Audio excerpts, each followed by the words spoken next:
यहीं हैं तीनों बैठे? ठीक, अच्छा। राधे राधे महाराज जी।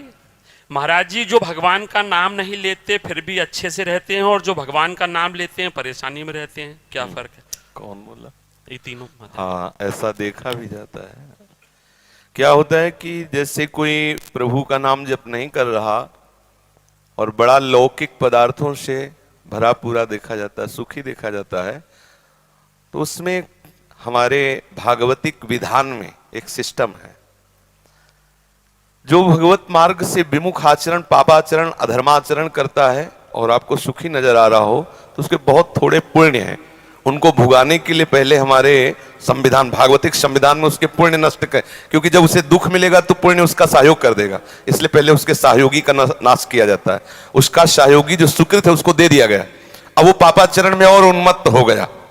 अब उसके वो सुकृत चल रहे, इसलिए उसे जुकाम भी नहीं होगा। अब वो सोचता है कि कुछ नहीं, कोई निर्णय नहीं, कोई भगवान नहीं, मनमानी पापाचरण करो, खूब मौज से रहो, और वो सुकृत उसके नष्ट हो रहे हैं। और जिस दिन उसके सुकृत नष्ट हुए फिर मिटिया मेट होते हुए देखा है। शास्त्रों का विधान तो है ही, हमने देखा है। एक ठाकुर रामबली सिंह जमींदार आसपास बंदूक लेके चलते, ऐसा बच्चापन में उनको देखा हमने। वो ऐसे मतलब अपने गर्भ में रहते थे कि किसी को कुछ नहीं मानते थे। एक गरीब ब्राह्मण था जिसकी उन्होंने संपत्ति का अपहरण किया, तो वो गया और हाथ जोड़ा कि लंबरदार, गांव में ठाकुर जमींदार को ऐसे प्यार भाषा में बोले, लंबरदार, आप तो राजा हो, आप तो ठाकुर हो, आप तो जमींदार हो, गरीब ब्राह्मण हैं, उतने से ही परिवार चलता था, आप गालियां बके। उन्होंने पैर छुआ ब्राह्मण ने ऐसे और रो दिया और वापस आ गया। जानते हो, आज उनके कुल में कोई पानी देने वाला नहीं है।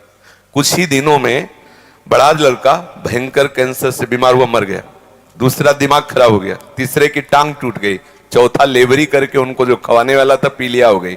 और आप अफीम के इतने नशेबाज बन गए कि धीरे धीरे सब, जहां उनके आगे पीछे बंदूक लेके चलते थे वहां मक्खी उड़ाने वाला कोई नहीं रहा, और एक पशु की तरह मरे जब कोई फेंकने वाला नहीं, ऐसी स्थिति।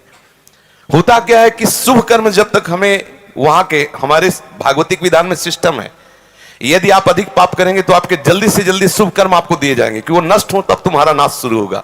और जब आप भागवतिक कार्य करते हैं तो देख लिया गया ना कि आप संभल रहे हो, तो आपको कोई बाधा ना पहुंचा सके, इसलिए आपके जो पाप कर्म है उनको फेंक दिया गया कि उधर से खाली करो। जो उसके शत्रु पक्ष के पाप कर्म जमा है उसको नष्ट करने के लिए उनको भेजो, क्योंकि इस समय धर्म निष्ठा में ये पचा जाएगा। तो उसके पाप कर्म आते हैं और धर्म में प्रबल होकर के उन पाप कर्मों को भोगता है, धर्मात्मा बन के चलता है। जिस दिन उसके पाप नष्ट हुए वो सुकृत और ये वर्तमान के सुकृत मिल गए, उस दिन जय हो जाती, उसकी कोई पराजय सजयती, त्रिभुवन में उसकी जय जयकार हो जाती है। और उस पापात्मा का ऐसा नाश होता है, कोई पानी देने वाला नहीं मिलता। ऐसा नहीं है कि पापी